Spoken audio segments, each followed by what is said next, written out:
तुमच्या हातातोंडचे रोजगार असे हिरावून दिले जातात।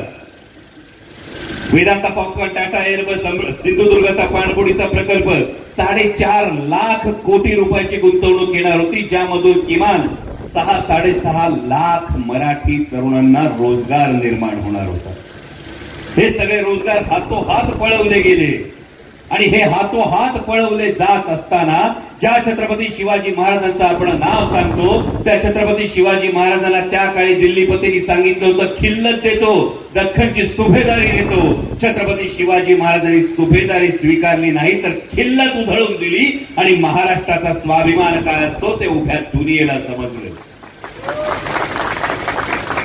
टाळ्या वाजवत असताना मनाला हाही प्रश्न विचारा की त्याच छत्रपती शिवाजी महाराजांच्या महाराष्ट्रात 350 वर्षानंतर दिल्लीपती आता विचारतात, तेव्हा खिल्लत मिळत होती, आता मंत्रीपद मिळतं आणि मंत्रीपद मिळत असताना ज्या महाराजांनी खिल्लत उधळून महाराष्ट्राचा स्वाभिमान दाखवला होता, आता मात्र मंत्रीपदाची झूल पांघरण्यासाठी महाराष्ट्राचा स्वाभिमान दिल्लीच्या पायावर गहाण ठेवण्याचं पाप या एक पूल दोन हात सरकारने केलंय।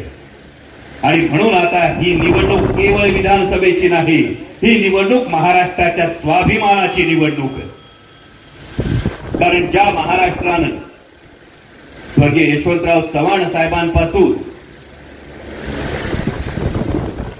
प्रगतिशील राजकारणाचा वसा आणि वारसा हा संपूर्ण देशासमोर ठेवला, त्या महाराष्ट्रात खरं तर जून मध्ये काय झालं, जून 2022 मध्ये हिंदू हृदय सम्राट शिवसेना प्रमुख बाळासाहेब ठाकरे यांनी निर्माण केलेली शिवसेना, ही शिवसेना फोडण्यात आली आणि त्यानंतर आदरणीय शरदचंद्रजी पवार साहेबांनी निर्माण केलेला राष्ट्रवादी काँग्रेस पक्ष फोडण्यात आला। बरं, एवढं सगळं झाल्यानंतर मला तर कळलं सावंतवाडीवाले पहिल्या गाडीने टुनकन उडी मारून गेली। पहिल्या गाडीने टुनकन उडी मारून जादू ना, म्हणजे जादूगाराची जादू काय फारी बघा। विचार करा, पहिल्या गाडीने टुनकन उडी मारून तिकडे गेले, पण का गेले?